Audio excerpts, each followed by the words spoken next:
This morning on DC News Now, thousands of dock workers across the country protesting. How their strike could impact the economy.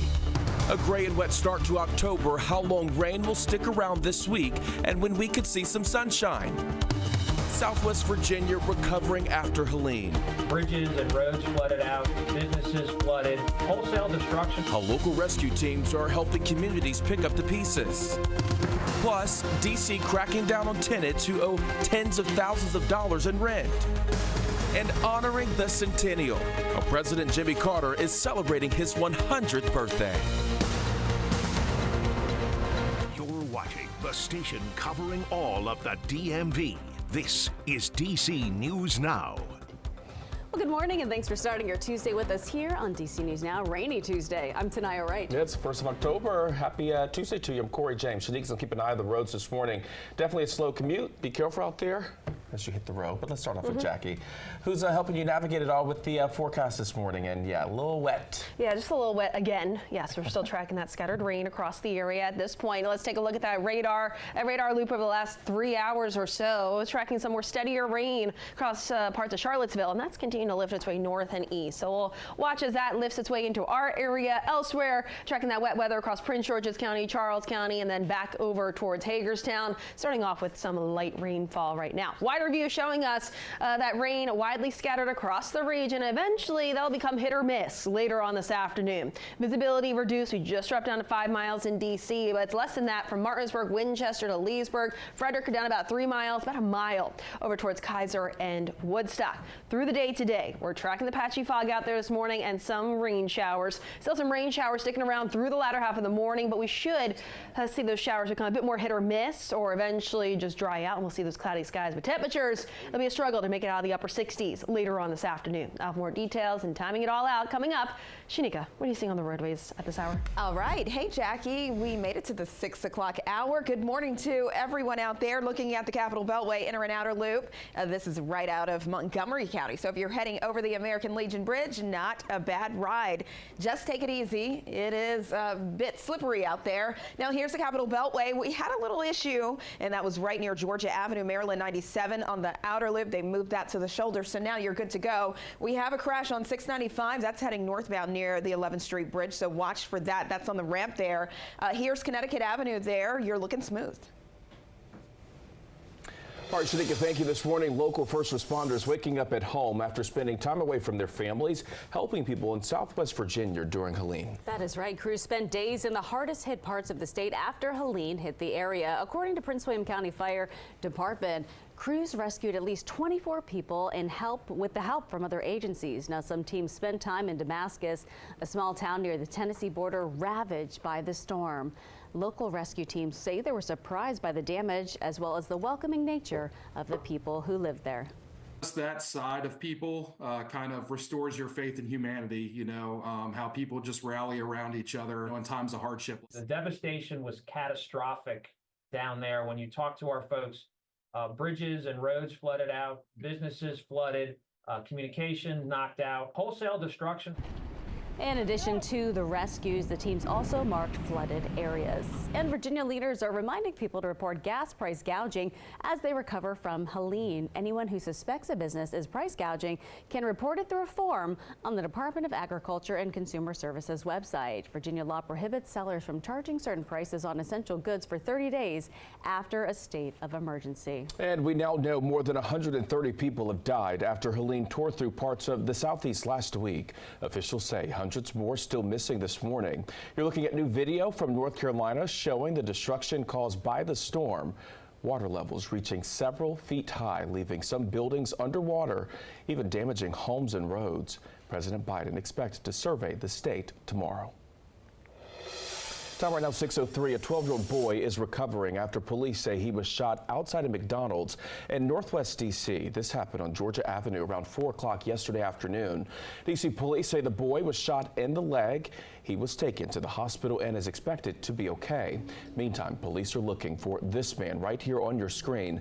They believe he was involved in the shooting. If you happen to see him or know where he is, call D.C. Police. And police are investigating the death of a baby in Northwest D.C. Now they were called to the Sedgwick Apartments on Saturday night for a report of an unconscious child. Now the child was taken to Children's Hospital where she was pronounced dead. Police identified that child as Journey Moore. Investigators ruled the 1-year-old's death as a homicide. They say she suffered from multiple blunt force injuries. Neighbors say they are shocked that someone would do something like this. Horrifying. I don't understand how anything like that can happen. Who in the world could do something to someone so precious? What's wrong with you? You know, and whoever did that, I hope they get what's coming for them. Now, those neighbors we spoke with also tell us the community met with police a few weeks ago to address concerns like drug use and domestic violence. And hearings taking place yesterday to improve D.C.'s 911 call center, revealing the system still having ongoing issues. According to officials, since last December, the 911 system went down 18 times, 8 of those between May and August. During a council hearing yesterday, the director for the center says they are facing several problems, including staffing shortages and even technology issues. Verizon is being responsive in how they're handling this, because as we're moving to next gen, we need to know how the calls get delivered and the things to look for that would cause that to not happen. Officials say more call takers will soon be staffed. The committee overseeing the call center's plans to meet again on October 7th. And new this morning, thousands of dock workers across the country, including workers in Baltimore and Norfolk, are on strike. At midnight, the contract between the ports and the International Longshoremen's Association expired, kicking off that strike. Some 45,000 members of the association from 36 ports are taking part in this. Now, this is the first strike from the union since 1977. The association says they are fighting for higher wages and to stop their jobs from being automated. One local trucking executive says that he fears the impact of the strike is going to happen to truck drivers as well. What you're really dealing with is the trucking operations. The trucking operators are really kind of left hanging to financially fend for themselves during this dock shutdown. On Sunday, President Biden was asked if he would intervene in a potential strike. Now, he says the administration is working to keep negotiations moving and that he is not planning on using his federal powers to stop the strike. And the strike could put a huge dent in the economy at large. DC News Now's Ben Dennis shows us the impact it would have on all of us. Off the job. An American dock workers' strike could cause waves of price hikes and delays for goods at home and businesses.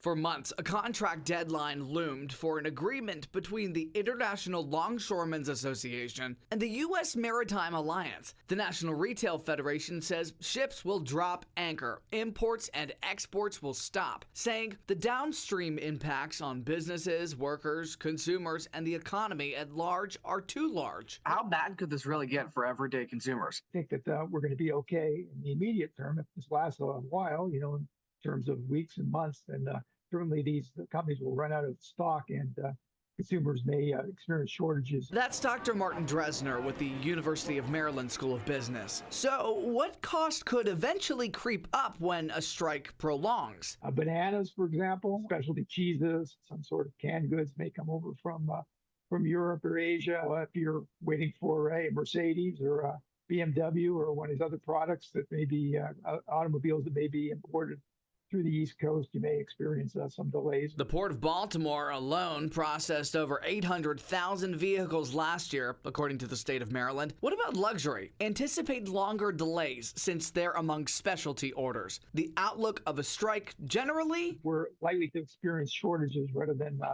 huge price increases. Companies don't want to be threatened with any price gouging accusations. Exactly. Walmart tells us they prepare for unforeseen disruptions in our supply chain and maintain additional sources of supply to ensure we have key products available for our customers when and how they want them. Well, today marks the official beginning of the end for the circulator bus system. Yes, some circulator operators already dealing with the impact of layoffs. DC News Now's Liberty Simmons is live this morning in Rosslyn with how those operators and the riders are dealing with the shutdown. Liberty. Good morning, Corey. And tonight, roughly 90 circulator operators are starting to lose their jobs. starting today, and the Roslyn service here has now been shut down, and many operators say they don't know where they can go next. So starting today, the Roslyn DuPont Circle service is terminated. Late night service on the Woodley Park, Adams Morgan, and Georgetown Union Station routes will also be terminated. Meanwhile, remaining routes will operate on 20-minute headways. Now, the District Department of Transportation announced the circulator shutdown in July, citing low ridership and high operating costs. Meanwhile, the ATU Local 689 union that represents the operators says it's disappointed not all of the circulator employees will be absorbed by WMATA. A DDOT spokesperson says it is committed to supporting the employees, but it is not party to the collective bargaining agreement with the union and does not dictate WMATA hiring practices. It's unfortunate that they're put in a position where they're given an opportunity to apply for open position at WMATA, but they're going to be starting over from scratch. And most circulator workers, you know, the average are going to be taking somewhere between a $9 or $11 less per hour pay cut. Now, we also reached out to WMATA. We're still waiting to hear back. Meanwhile, the circulator service is expected to completely terminate by the end of this year. For now, live here in Arlington, Liberty Simmons, DC News Now. All right, Liberty, thank you. Time right now, 6:10. A commuter alert for you this morning. Starting today, Lyft's dockless scooters are no longer an option in D.C. The rideshare company announcing the decision last week, saying it is narrowing down its product portfolio. Lyft says riders can still use the app, though, to rent a bike or scooter from Capital Bikeshare or even call a ride. All right, so to come this morning, an Alexandria school is temporarily closed because of possible lead. That is right. How local health officials say you and your kids can stay safe from exposure. And the 39th president turning 100. How Jimmy Carter is celebrating his birthday. And taking a live look outside this morning. Jackie, good morning to you. Yeah, good morning. We're seeing a little bit of that patchy fog. We're also starting off yet again with some rain. Don't forget the umbrella. You'll need it, especially for the morning commute. Now, these showers should taper later on this afternoon, and we should see some drier conditions for the rest of the work week. More details, the timing, and a look at that 7-day right after the break.